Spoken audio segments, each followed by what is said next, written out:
بسم اللہ الرحمن الرحیم۔ الحدیث السابع عشر، 8 نمبر درس محترم حضرات، 4 حدیث انشاءاللہ ہم اس میں پڑھنے والے ہیں۔ الامر باحسان الذبح والقتل، حدیث میں حکم ہے کہ اگر کسی حلال جانور کو ذبح کیا جائے تو اس کو اچھے طریقے سے ذبح کیا جائے، اور اسی طرح سے اگر کسی جانور کو ایذا کی وجہ سے یا تنگ کر رہا ہو کسی کو، اس کو قتل کیا جائے تو بھی اچھے طریقے کے ساتھ، نرمی کے ساتھ قتل کیا جائے۔ اس طرح سے نہ قتل کرے کہ وہ تڑپ تڑپ کر مرے یا بہت دیر تک جو ہے اس کی روح پرواز نہ ہو جائے۔ احسان اصل میں اتقان کو کہتے ہیں محترم حضرت، کسی چیز کو پورے طریقے کے ساتھ انجام تک پہنچانا صحیح طور سے۔ تو اگر ایک شخص کسی جانور کو ذبح کرنا چاہ رہا ہے اور اس کی چوری چاقو بالکل کند ہے، ظاہر ہے کہ حیوان کو اس سے تکلیف ہوگی، تڑپ تڑپ کر مرے گا، ذبح ہو جائے گا، اور ایذا دینا کسی بھی شے کو درست نہیں ہے، گناہ ہے، نرمی اور شفقت کے خلاف کام ہے، اگرچہ اس جانور کے حلال ہونے پر یا مذبوح ہونے پر اثر نہیں پڑتا۔ اسی طرح سے اگر ایک شخص سے مثلا مکھیوں سے تنگ ہے، زیادہ مکھیاں ہیں، اس کو تنگ کر رہی ہے، تو اس نے مکھی کا ایک پر کاٹ دیا مثلا، تو ظاہر ہے وہ مکھی تو تڑپ تڑپ کے گھومے گا، پھرے گا، پھر چیونٹیوں کے ہاتھ آئے گا تو بڑی مشکل سے جو ہے مر جائے گی نا۔ تو آسان طریقہ ہے کہ اسی وقت اس کو ختم کر دے۔ یا اسی طرح سے بلی ہے، کسی کو زیادہ تنگ کر رہی، کھانے میں، سالن میں یا چیزوں میں منہ مارتی ہے، تو ظاہر علماء نے لکھا ہے کہ اس کو ذبح بھی کر سکتے ہیں۔ ذبح کا یہ مطلب نہیں کہ اس کو کھانے کے لیے ذبح کر رہے، مقصد ہے کہ اگر مار مار کے مار دے گا تو بلی کی جو روح ہے نا، اس کی پرواز بہت مشکل ہوتی ہے، ذبح کرنے سے جلدی مر جاتی ہیں۔ تو اگر اس کو ڈنڈوں سے مار دے گا یا کسی اور چیز سے، تو ظاہر یا غلیل سے یا کسی پتھروں سے سنگسار کر کے، تو بہت ٹائم لیتے اس میں، ایذا تکلیف زیادہ ہے۔ اسی طرح سے کوئی اور جانور ہے، ضروری تھوڑی ہے بلی، کوئی اور جانور ہے، اس کو اذیت تھی مثلا، تو جلدی سے مارنا بہتر طریقہ ہے، شفقت و رحمت کی بات ہے۔ مثلا بھیڑیا ہے، کسی کے بھیڑ اس نے کھا لیے، تو اس طرح سے تو اس کو نہیں مارے گا نا کہ اس کو پندے میں پسا کے بعد میں ڈنڈے مار مار کے 2 مہینے تک پہلے اس سے ستائے یا اذیت دے، اور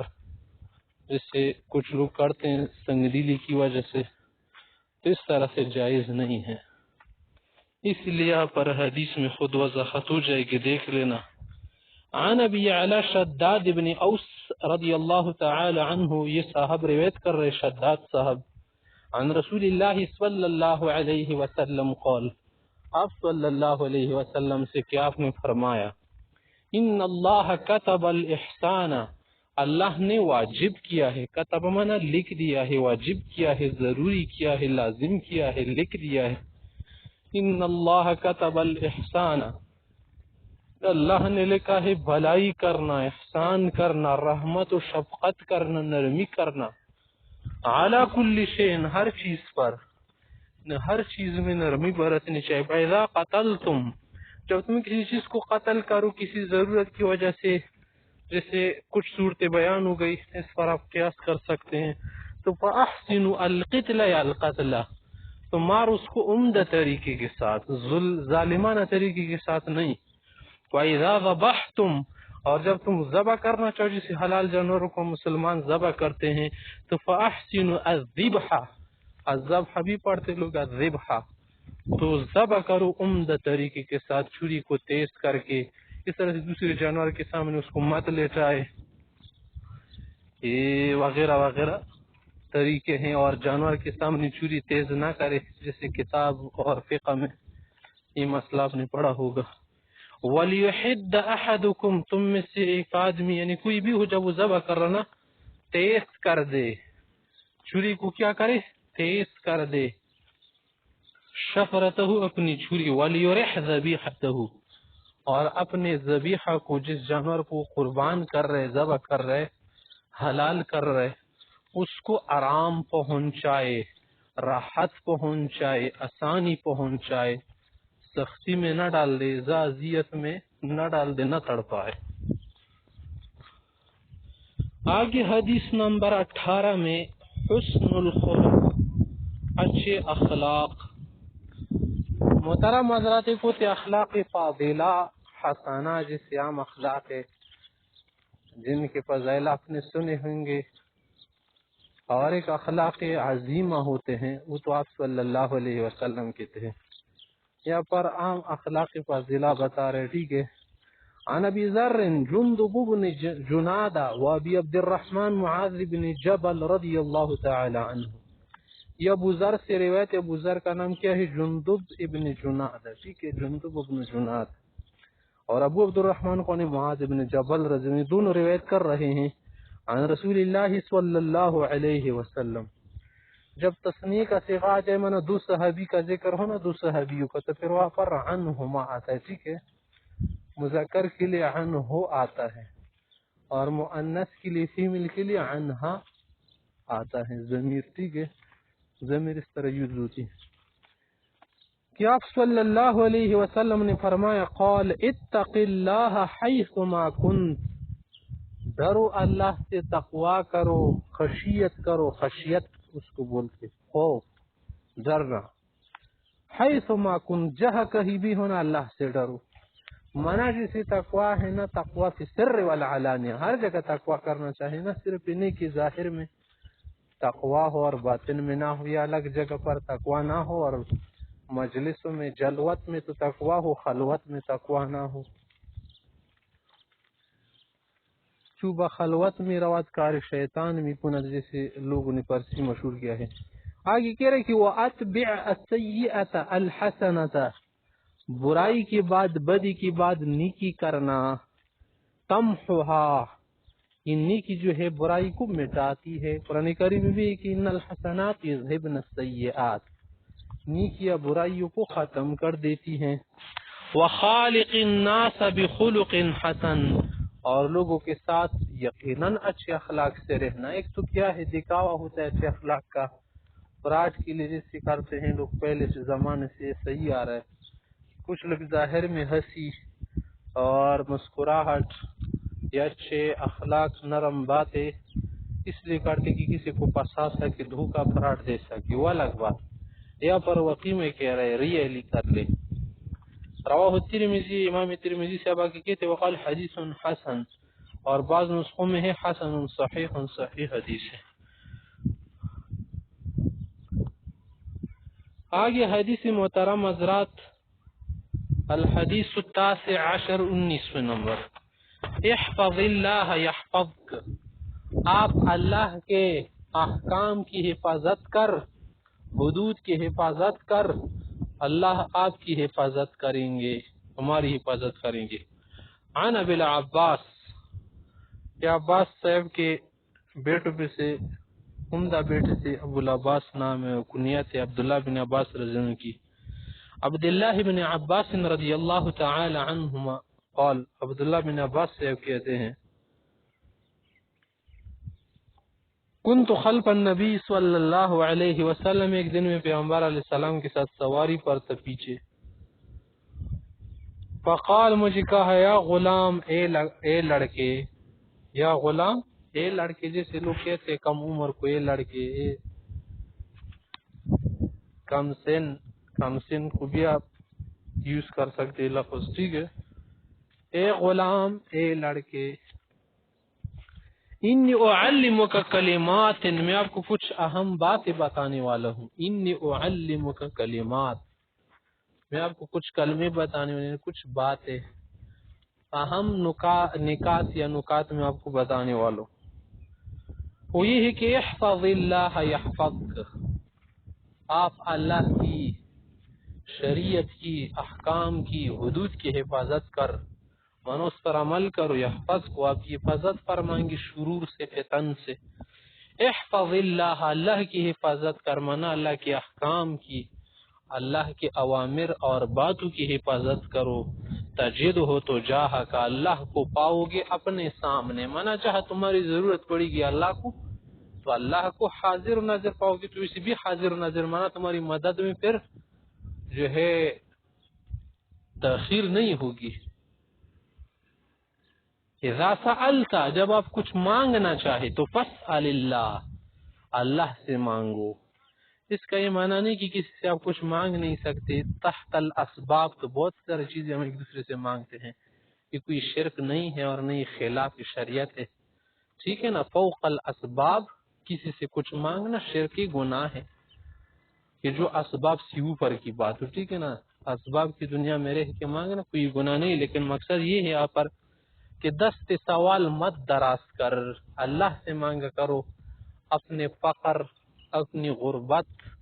وغیرہ کی شکایت اللہ سے کیا کرو۔ وَإِذَا اسْتَعَنْتَ، اور جب تم مدد طلب کرنا چاہو، مدد مانگو تو فَاسْتَعِنْ بِاللَّهِ، اللہ سے مدد مانگو، کیونکہ وہ آپ کی حالت سے خوب باخبر ہے، اور مدد کرنے میں اس کے لیے کوئی مشکل بھی نہیں ہے۔ انسانوں کا تو پتہ ہوتا ہی نہیں ہے کہ کر بھی پائیں گے یا نہیں، یا کریں گی ہی نہیں۔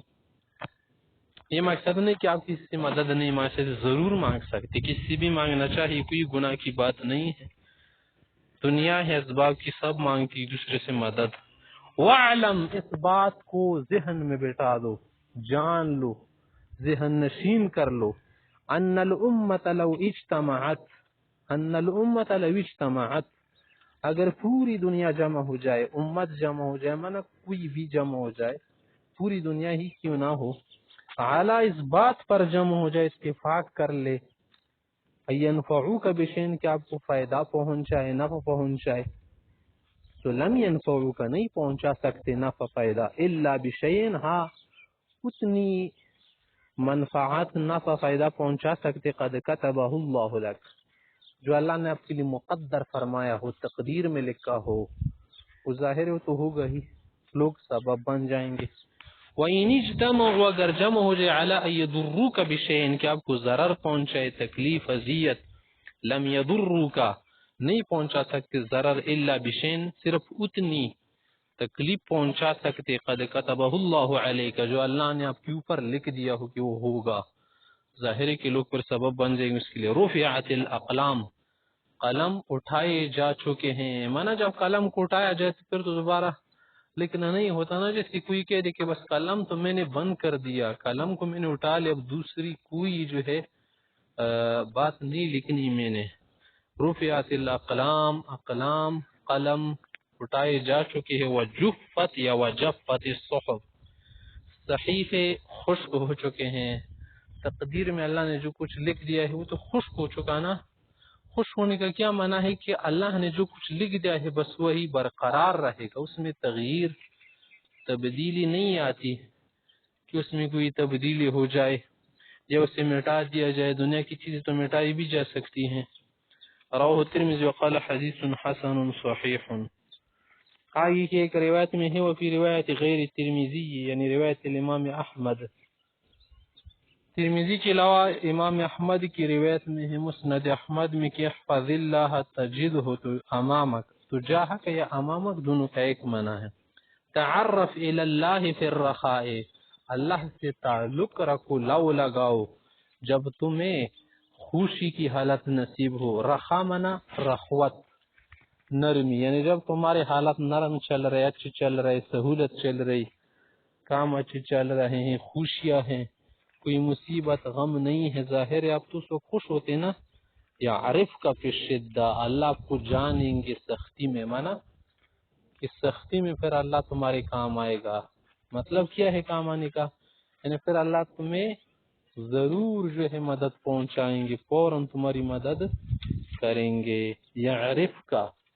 فی الشدہ، کہ جب آپ اس کو خوشی میں یاد رکھتے ہیں، ظاہر ہے غمی میں بھی آپ کو یاد رکھے گا۔ وَاعْلَمْ، اس کو جان لو اچھی طرح، انما اخطأک، کہ جو بات آپ کو نہ لگ جائے، خطا ہو جائے، یعنی جس چیز سے آپ بہدف نہ ہو جائے، نشانے سے خطا ہو جائے. مثلا ایک شخص سے گزر رہا طرف سے، میں گاڑی سے تھوڑا سا بچ گیا ورنہ گاڑی اس کو مار رہی تھی، تو یہ ایسا مت بولے اگر میں تھوڑا ہی رک جاتا نا بس مر ہی جاتا، ایسا کچھ ہونے والا ہی نہیں تھا نا. لم یکن لیصیبک، وہ آپ کو تو پہنچنے والا ہی نہیں تھا، یعنی جس تکلیف سے آپ بچ گئے وہ آپ کو ہونے والی ہی نہیں تھی، یعنی وہ مصیبت آپ کو نہیں لگنے والی تھی. وما اصابک، اور جو تکلیف آپ کو پہنچ جائے، جو اذیت، جو مصیبت، تو اس میں آپ مت کہنا ایسا کہ اگر میں یہ کرتا تو یہ ہو جاتا، وہ کرتا تو وہ ہو جاتا. لم یکن لیخطئک، اس سے آپ بچنے والے تھے ہی نہیں، یعنی اس سے آپ نہیں بچ پانے والے تھے. وعلم، اچھی طرح جان لو، ان النصر مع الصبر، اگر کسی بھی طرح سے مدد آپ چاہتے ہیں نا تو صبر کے ساتھ ہوگا. صبر رکھو، ہر چیز میں صبر کرو، برداشت، تحمل، جگر بڑا رکھو تو اللہ کی مدد ضرور ہوگی آپ کے ساتھ. وان الفرج، اور کشادگی، خلاصی، کسی کام میں مشقت کا ختم ہو جانا، اس کو کہتے ہیں فرج، کشادگی. یہ کس کے ساتھ ہوتی ہے؟ مال کرب، سختی کے ساتھ، مصیبت کے ساتھ، تکلیف کے ساتھ. وان مع العسر یسرا، اور تنگ دستی کے ساتھ، یا کہہ دو سختی کے ساتھ جو ہے آسانی ہوتی ہیں.